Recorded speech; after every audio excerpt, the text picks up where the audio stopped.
Hello నమస్తే welcome to our channel నేను మీ సిరి ఈ రోజు మనతో పాటు ఉన్నారు ప్రముఖ మూవీ అనలిస్ట్ రాహుల్ అయ్యర్ గారు నమస్కారం అండి సో ఇప్పుడు ఎక్కడ చూసినా కూడా మనది ఒకటే మాట అందరి నోట్లలో సలార్ సలార్ సలార్ సలార్ అయితే ఇక్కడ ఏంటంటే తన రికార్డ్స్ని తనే బద్దలు కొట్టాడు ఏంటంటే 7 మిలియన్ అమెరికాలో 7 మిలియన్ ఒక రికార్డ్ ఉండేది బాహుబలికి ఇప్పుడు తన రికార్డ్ తననే బద్దలు కొట్టుకున్న ఇదిలో ఒక చేరిపోయాడు తను బేసికల్గా ఏంటంటేనండి ఇండియన్ మార్కెట్కి ఓవర్సీస్ మార్కెట్కి అమెరికన్ మార్కెట్కి మనం కంపారిజన్ ఎట్లా చూస్తారంటే కలెక్షన్స్ గ్రాస్ కలెక్షన్స్ చూసే బాక్స్ ఆఫీస్ దగ్గర సినిమా హిట్ అయిందా ఫ్లాప్ అయిందా ఇది చూస్తాం జనరల్గా ఏ డిస్ట్రిబ్యూటర్ అయినా ఏ ప్రొడ్యూసర్ అయినా మనం పెట్టిన డబ్బులకి మనం ఎంత ప్రాఫిట్ వచ్చిందో ఈ కలెక్షన్స్ వల్లే చూస్తాం జనరల్గా అమెరికన్ మార్కెట్ ఓవర్సీస్ మార్కెట్లో మన ఇండియన్సే ఎక్కువ చూస్తారు అంటే ఎవరైతే ఇండియన్స్ ఉన్నారో ఆ వెళ్ళి చూస్తారనమాట సినిమాకి అవి కూడా ఏంటంటే చాలా తక్కువ థియేటర్లో రిలీజ్ చేస్తారు తక్కువ షోస్ టైమింగ్స్ ఉంటాయి బికాస్ ఈ టైంలో ఏమైందంటే ఆక్వామ్యాన్ రిలీజ్ అయింది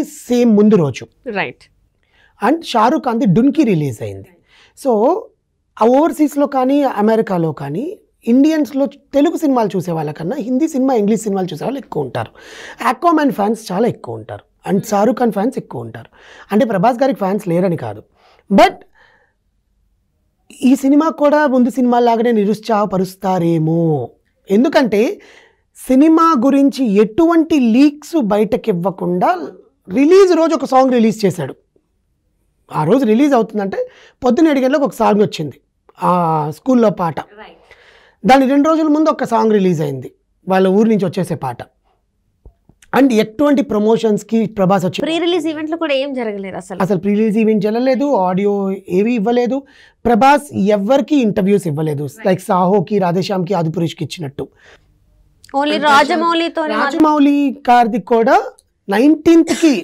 రిలీజ్ చేశారు అంటే ఆ సినిమాలో వాళ్ళ ముగ్గురు ఏం చేశారని నార్మల్ టాక్స్ ఒక డైరెక్టర్ పాయింట్ ఆఫ్ వ్యూలో ఎలా అడగాలని అది ఏంటి అంటే వాళ్ళని ఇంటర్వ్యూ చేసే అంత శక్తి సత్తా రాజమౌళి గారికి ఉందని చెప్పి ఇంటర్వ్యూ తీసుకున్నారు because these are the 2 people ఇప్పుడు సలార్ తర్వాత ప్రశాంత్ నీల్ అండ్ రాజమౌళియే ప్రభాస్ని యూటిలైజ్ చేసుకుంది ప్రభాస్ని first cinema Eeswar second cinema Raghavendra third cinema ఛత్రపతిలో ప్రభాస్ని చూపించింది రాజమౌళి గారు ఆయన ఎట్లయితే చూపించాలో అట్లా చూపించేశాడు తర్వాత సలార్లోనే ఇంకోసారి ప్రభాస్ని అలా చూపించారు దీని ఇంపాక్ట్ వల్ల ఏమైపోయిందంటే జనాలకి ప్రమోషన్స్ ఏమి ఇవ్వకపోయినా సినిమాలో ఏమవుతుంది అసలు ఏముంటుంది సరే టికెట్ కొనుక్కొని చూద్దాంలే అని ఫస్ట్ డే వెళ్ళిన వాళ్ళు ఆగకుండా రిపీటెడ్ ఆడియన్స్ కూడా అమెరికాలో వెళ్తున్నారు నేను చాలా రివ్యూస్ చూశానండి అమెరికాలో వాళ్ళు చెప్పిన వాళ్ళు రిపీటెడ్గా వెళ్తున్నారు కాబట్టి 4 days కలెక్షన్స్ 7 మిలియన్ క్రాస్ చేసిందంటే 70 లక్షలు క్రాస్ చేసింది ఆల్మోస్ట్ 1 crore క్రాస్ చేసింది అది ఆయన ప్రీవియస్ మూవీస్ని ఆయననే బీట్ చేసుకున్నాడు అనమాట బాహుబలి తర్వాతనే ఇంకెవరికి ఏ సినిమాకి రాలేదండి జవాన్ లియో ఆర్ వాట్ ఎవర్ అక్కడంత కలెక్షన్స్ రాలేదు ఇండియాలో వచ్చాయి అక్కడ ఆయన కలెక్షన్స్ ఆయన బీట్ చేసుకోవడం అనేది చాలా ఆశ్చర్యం సెకండ్ థింగ్ రిపీటెడ్ ఆడియన్స్ వెళ్ళడం చాలామంది అడుగుతున్నారు సినిమా అర్థం కాక చూస్తున్నారు చాలామంది అర్థం కాకపోయినా సినిమాకి వెళ్తున్నారుగా ఇప్పుడు నీకు సినిమా నచ్చకపోవడం వేరు అర్థం కాకపోవడం వేరు అర్థం చేసుకోవాలని నువ్వు సినిమాకి వెళ్తున్నావు అంటే సినిమా నీకు నచ్చింది అందులో ఏదో ఉంది కాబట్టి నువ్వు సినిమాకి వెళ్తున్నావు కదా సో ఆ రిపీటెడ్ ఆడియన్స్ పెరగడం ఒకటి కారణము ప్లస్ అక్కడ ఎవరైతే సినిమాని డిస్ట్రిబ్యూట్ చేసుకొని రిలీజ్ చేస్తున్నారో వాళ్ళకి ఇది పండగ వాళ్ళు కడుపులు పండాయి వాళ్ళ ఇంట్లో కూడా ఒక పండగ వాతావరణం వచ్చింది అంటే ప్రభాస్ గారు ఎవరైనా ఇంటికి వెళ్తే పంచపక్ష పర్వణాలతో భోజనం పెడతారంట రైట్ ఇదే మ్యాటర్ పృథ్వీ గారు కూడా చెప్పారు కదా అలాంటిది ఆయన సినిమా రిలీజ్ అయిన కొనుక్కున్న వాళ్ళకు కూడా ఇంట్లో పంచపక్ష పర్వణాలు తినేలాగా చేశాడనమాట that is what is given return gift to the people who love him so దీన్ని బేస్ చేసుకొని మనం చెప్పాలనుకుంటే ఆయన ఇలాంటి సినిమాలు బాగా తీసి ఇలాంటి డైరెక్టర్లు ఆయన యూటిలైజ్ చేసుకొని ఆయనలో ఒక నటుడిని ఆయన కట్అవుట్ని ఒక మనిషి చూస్తేనే ఈ మనిషిని కొడితే వెళ్ళిపోతాడరా అని అనుకునే టైప్లో ఎలివేషన్స్ ఇచ్చి జనాల్లో చూస్తున్నప్పుడు ఎవరు చూడరు ఎందుకు డబ్బులు రావు సో దట్ ఈజ్ వాట్ ఈ కలెక్షన్స్ అన్నీ కూడా 7 మిలియన్ కలెక్షన్స్ అనేవి రావడము ఆయన రికార్డ్స్ని ఆయన బద్దలు కొట్టుకోవడము అమెరికన్ మార్కెట్లో కానీ ఓవర్సీస్ మార్కెట్లో డే బై డే కలెక్షన్స్ పెరగడము రోజుకు రోజు మన వీళ్ళు అంచనా వేసుకుని ఉంటారు ఎంత వచ్చింది ప్రాఫిట్ ఎంత వచ్చింది ఏంటి దీనివల్ల యూజ్ అవుతుంది అండ్ ప్రజలు ప్రభాస్ని ఇష్టపడిన వాళ్ళు, ఇష్టం లేని వాళ్ళు, వేరే ఆర్టిస్టులు ఇష్టపడే వాళ్ళు, వేరే హీరోలను ఇష్టపడే వాళ్ళు కూడా ఈ సినిమాలో ప్రభాస్ని చూసి ప్రభాస్కి ఫ్యాన్లు కూడా చాలామంది ఉన్నారు. బికాజ్ ఆయన బాడీ లాంగ్వేజ్, ఆయన మాట్లాడడం అండ్ ఫేస్లో తెలుస్తోంది. అది ఏంటంటే కాకుండా ఎవరితో అయినా కూడా మంచిగా మాట్లాడడం, ఫిల్టర్ లేకుండా ఆయన ఫేస్ని మేకప్ వేశారు. ప్లస్ ఇంకొకటి ఏంటంటే ఈ సినిమాలో మనం మాట్లాడుకోవాల్సింది, అందరు ఆర్టిస్టులు ఓన్ వాయిస్ డబ్బింగ్ చెప్పారండి. ఎవ్వరు డబ్బింగ్ ఆర్టిస్ట్ చేత చెప్పించలేదు, ప్రతి ఒక్కరు ఓన్ వాయిస్తో డబ్బింగ్ చెప్పారు. అండ్ ప్రశాంత్ నీల్ గారి డైరెక్షన్, ఆయన అనుకున్నది జనాల్లోకి ఎక్కించాలి, ఇది అనుకున్నాడు, ఎక్కిచ్చేశాడు. దానివల్లనే ఇంత కలెక్షన్స్ రావడము, ప్రభాస్కి ఇంత పేరు రావడం. అండ్ ఇంకొకటి ఏంటంటే ఒకనొక సందర్భంలో డైనోసర్ అని చెప్పేసి ప్రశాంత్ నీల్ అనడం జరిగింది ప్రభాస్ గారిని. సో అంతే, అంటే సినిమాలో చూపెట్టడం కూడా ఒక, అంటే తన తప్ప ఎంతమంది ఆర్టిస్టులు ఉన్నా కూడా స్క్రీన్ మీద ఆయన మాత్రమే కనబడుతున్నారు. బికాజ్ ఆఫ్ ప్రభాస్ ఫ్యాన్స్ ఏంటంటే బికాజ్ ఆఫ్ ప్రభాస్ మేము చూస్తున్నాం ఈ సినిమాని. ఎందుకంటే ఆయన ఇచ్చిన ఎలివేషన్, ఆయన ఒక హ్యాండ్కి ఇచ్చే ఎలివేషన్ మామూలుగా లేదు. సో ఇందుకోసమే రిపీటెడ్గా వెళ్తున్నాం మేము అని చెప్పేసి, మేము పండగ చేసుకుంటున్నాం చాలామంది చెప్పడం జరిగింది. అందుకోసమే ఈసారి ఇప్పుడు రికార్డ్స్ ఏమైనా బద్దలయ్యాయని చెప్పేసి, అంటే ఫారిన్ కంట్రీస్లో ఎవరైతే ఉన్నారో వాళ్ళు కూడా రిపీటెడ్గా. సో అందుకోసమే ఈసారి తన రికార్డ్స్ని తనే బ్రేక్ చేసుకోవడం అని అనుకోవచ్చు మనం. డైనోసర్ అని మీరు అన్నారు కాబట్టి నేను చెప్తున్నాను. యాక్చువల్గా సినిమా చూడని వాళ్ళు సినిమాకి వెళ్ళి చూడండి, సినిమా చూసిన వాళ్ళకి తెలుస్తుంది. ఇంటర్వెల్లో ఆ కార్ మీద తన లెగ్ తీసి ఇట్లా పెడతాడు. డైనోసర్ మూవీలో కూడా తను ఎప్పుడైనా సరే రైట్ లెగ్గే పెడుతుంది. సో ఆ కంపారిజన్. అండ్ డైనోసర్ హ్యూజ్, పెద్ద పెద్ద ఎలిగెంట్ యానిమల్ అనమాట, హ్యూజ్ యానిమల్. సో దాంతో పోల్చాడు అంటే అంత పెద్ద హ్యూజ్ పర్సనాలిటీని మేము చూపిస్తున్నాము అనేది.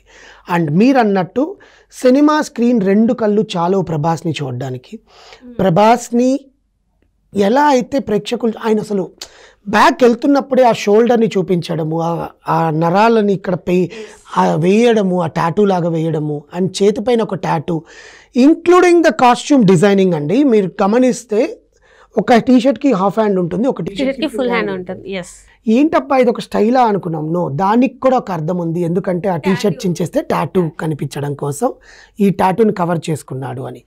ప్లస్ చిన్నపిల్లలు వచ్చి తన కార్ని లాగేసి ఆ రైఫల్స్ అన్ని చూస్తుంటే పిల్లలకి ఆ రైఫల్స్ తెలియకూడదు అని చెప్పి వాళ్ళతో చిన్నపిల్లల్లాగా ఉండడము.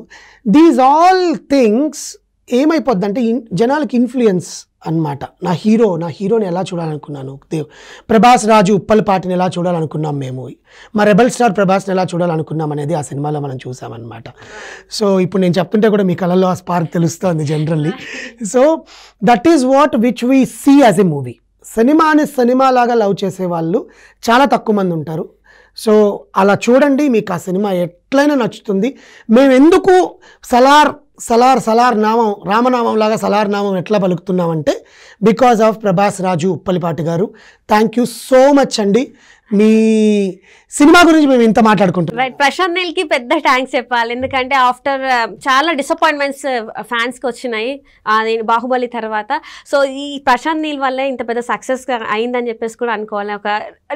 ఒక మైల్ రాయిగా నిలిచిపోతుంది ప్రభాస్ కెరియర్లో. ఆయన ఒక ఛాలెంజింగ్గా తీసుకున్నాడండి. ప్రశాంత్ నీల్ కూడా ప్రభాస్ ఫ్యాన్, తెలుసా మీకు? నేను ఒక ఫ్యాన్ని, నేనే హర్ట్ అయ్యాను, నేను ఎలా తీయాలి ఆయన్ని, నేను ఎలా చూపించాలి, నేను ఎంత చూపించాలి, ఇంకొకరు నాకు వేలు పెట్టకూడదు, నేను తప్ప ఇంకెవరు అలా చూపించలేరు ప్రభాస్ని. ఇప్పుడు ప్రాజెక్ట్ కే వస్తుంది, ఆయన ఎలా తీస్తారో మనకు తెలియదు. ఆ డైరెక్టర్ నాగశ్విన్ గారు ఎలా తీస్తారో మనకు తెలియదు. సో మారుతి గారు ఒక లవ్ సినిమా తీస్తున్నారు, అది హర్రర్ కమ్ లవ్. ప్రభాస్ ఇంతవరకు ఎప్పుడు ముట్టుకొని జానర్ అనమాట అయింది. అండ్ ప్రభాస్లో ఉన్న కామెడీ యాంగిల్ తీసుకొచ్చే జానర్ అది. సో ఇవన్నిట్లో మనం ప్రభాస్ని చూసేస్తాం బికాజ్ అది ఒక ఆర్టిస్ట్కి నవరసాలు. కానీ ప్రేక్షకుల మైండ్లో నువ్వు ఎట్లా నిలబెట్టాలనుకుంటున్నావు ఇతన్ని అనేది ఒక డైరెక్టర్కే తెలుస్తుంది. ఆ విజన్ అది రాజమౌళి గారికి తెలిసింది. బాహుబలిలో అండ్ ఛత్రపతిలో చూపించేశారు. రానా ఉండనివ్వండి, ఇంకెవరైనా ఉండనివ్వండి, అక్కడ ప్రభాస్ అట్లా వచ్చి నిలబడితే ఇది సేమ్. మీరు సలార్లో చూస్తే శ్రేయారెడ్డి మాట్లాడుతుంటే వెనకాల ఒక విగ్రహం షాడో వస్తుంది ప్రభాస్ది. ఆ షాడోకే ఝాన్సీ వణికిపోయి కింద కూర్చుంటుంది అనమాట ఇట్లా. So see that is kind అది ఒక ఫ్యాన్ మూమెంట్ అనమాట. ప్రశాంత్ నీల్కి కూడా నేను నా హీరోని నేను ఇలా చూపిస్తున్నాను, నా హీరోని ఇంతకన్నా ఎక్కువ చూపించలేను అని చూపించుకున్నందుకు ఆయన ఒక ఛాలెంజింగ్గా అది కత్తిమాన్ సామండి. ఒక 2-3 ఫ్లాపులు సినిమా వచ్చాక ఒక హీరో సినిమా నువ్వు డైరెక్ట్గా ప్రజల్లోకి రిలీజ్ చేస్తున్నావు, అది కూడా without any leakage, without any. ట్రైలర్లో చూస్తే 2-3 నిమిషాలు కనిపిస్తాడు, మొత్తం 3 నిమిషాల ట్రైలర్లో ఒక 30 సెకండ్లు 40 సెకండ్లు కనిపించాడు. ఫ్యాన్స్ అప్పుడు కూడా తిట్టుకున్నారు ప్రభాస్ ఎందుకు కనిపించలేదు అని, అదే సినిమా ఉందా లేదా అని చెప్పి ఏంటి అనేది. కానీ సినిమా చూసాక ప్రభాసే సినిమా. ప్రభాస్ ఎవరు, ఒక్క దేవరథ శౌరాంగుడు ఎవరు అనేది సినిమా చూడాలి. ఆ సినిమా చూడాలంటే ప్రభాస్ ఎవరని తెలియాలి. ప్రభాస్కి ఐశ్వర్యరావుకి సంబంధం ఏంటి, శ్రేయారెడ్డికి సంబంధం ఏంటి, శృతి హాసన్కి ప్రభాస్కి మధ్యలో లవ్ యాంగిల్ కూడా చూపించారు దాంట్లో. అంటే ఒక హీరోయిన్ అమ్మాయిని ఒక క్యారెక్టర్ ఆర్టిస్ట్గా వాడుకోకుండా ఆ అమ్మాయి కూడా ఒక పర్సన్ని చూసి లవ్ ఫీల్ అవుతుంది. ఒక మనిషి అట్లా కొడుతుంటే ఆ ఆశ్చర్యమైన ఫీలింగ్ ఒకటి చూపించడం ఒకటి. సో ఇవన్నీ కూడా కలిసి ప్రశాంత్ నీల్ ఒక ఛాలెంజింగ్గా తీసుకొని తన స్క్రిప్ట్ని డిజైన్ చేసుకొని 6 months టైం పట్టిందంటండి ఒక క్యారెక్టర్ రాయడానికి. రాసుకొని వాళ్ళందరినీ ఒప్పించి వాళ్ళని వెయిట్ చేయించి అండ్ అందరిలాగా 3 ఏళ్ళు 4 ఏళ్ళు తీసుకోకుండా తన విజన్ని తను ఒక 6 months 9 monthsలో కంప్లీట్ చేసేసుకొని రిలీజ్ చేయడం. ఎందుకంటే KGF Part 1 Part 2 కూడా ఈ డేట్లు మారి రిలీజ్ చేశారు. సలార్ కూడా ఒక డేట్ మారింది, 2nd డేట్కి రిలీజ్ చేసేసాడు. సో హిస్ ఫ్యాన్ బాయ్ మూమెంట్ని తను ఎంజాయ్ చేస్తున్నాడు. యాజ్ ఏ ఫ్యాన్స్ అందరూ కూడా ఎంజాయ్ చేస్తుంటారు ప్రభాస్ గురించి. Right, thank you so much Rahul గారు, థ్యాంక్ యూ సో మచ్.